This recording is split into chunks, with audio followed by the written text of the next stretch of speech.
Halo teman-teman, apa kabar? Welcome back to my channel. Di video kali ini kita tidak akan membuat dulu tutorial pemrograman ataupun database.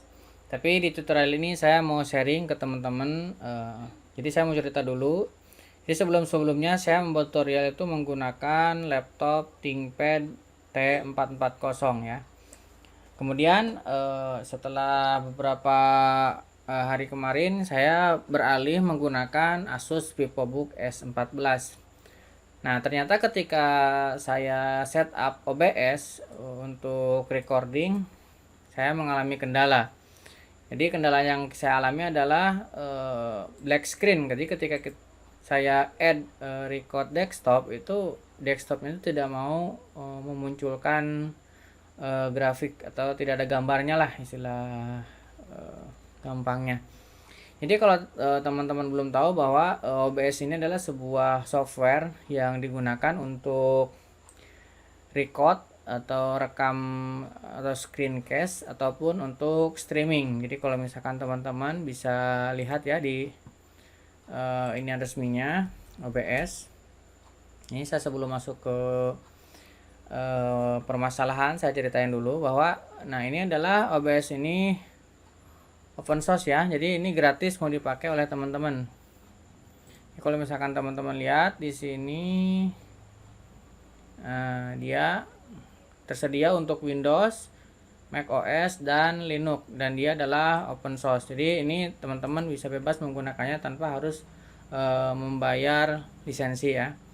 Nah, ini juga OBS ini banyak dari teman-teman gaming atau gamer menggunakan ini untuk streaming, ataupun teman-teman yang membuat sebuah tutorial atau video tutorial banyak juga yang menggunakan ini, karena ini kelebihannya itu dia multi OS dan dia open source.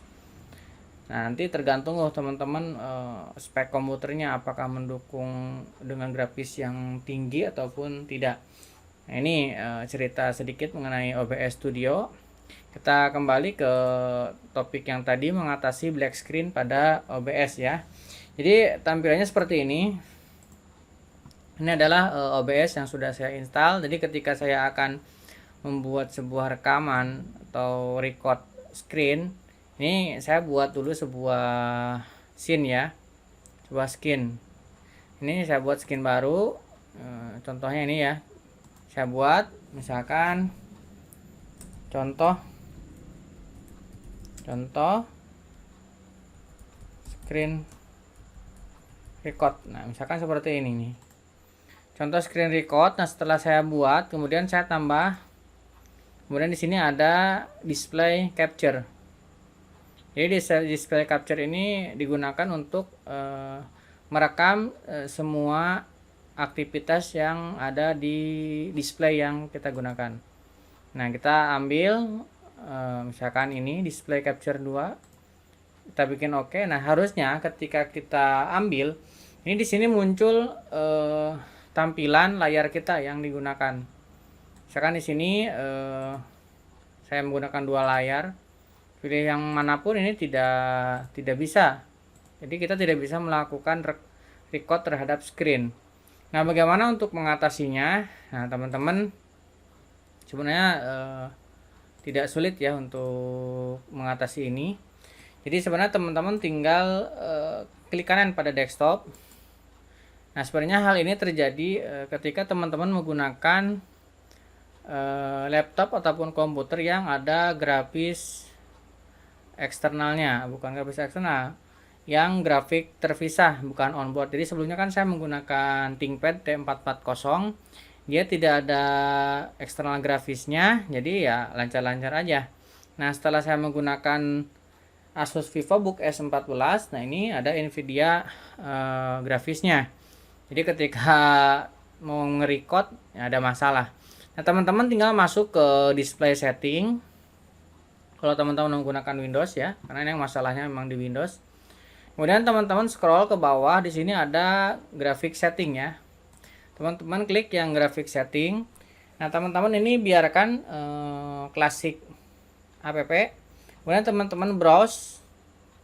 Nah, teman-teman arahkan ke installer dari OBS-nya. Saya install di C, program file. Kemudian di sini ada OBS Studio. Kemudian bin. Kemudian 64 bit. Kemudian ini OBS 64. Teman-teman tinggal arahkan ke sini. Nah, oke, udah di add seperti ini, tinggal option.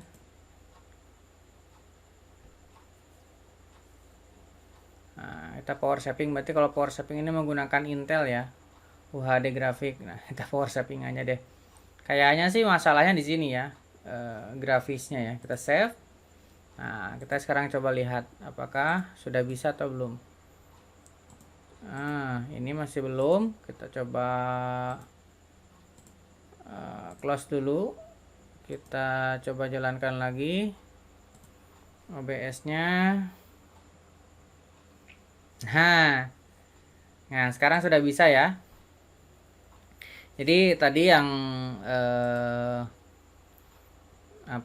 yang bermasalah ya di grafisnya itu. Jadi teman-teman masuk ke display setting, kemudian di sini ada graphic setting, kemudian teman-teman pilih optionnya power shaping. Power shaping itu dia menggunakan UHD grafik miliknya Intel ya, tidak menggunakan Nvidia GeForce-nya.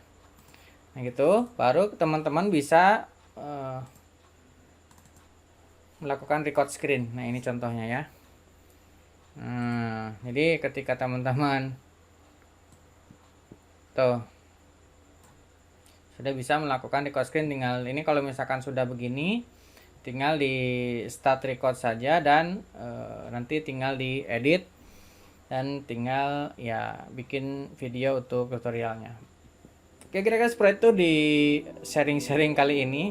Ini bukan tutorial, hanya sharing aja mengenai permasalahan yang saya hadapi. Mudah-mudahan bisa bermanfaat buat yang lain ketika terjadi hal yang sama dengan yang saya alami. Jangan sampai kita jadinya mentok, nggak bisa berkarya ya.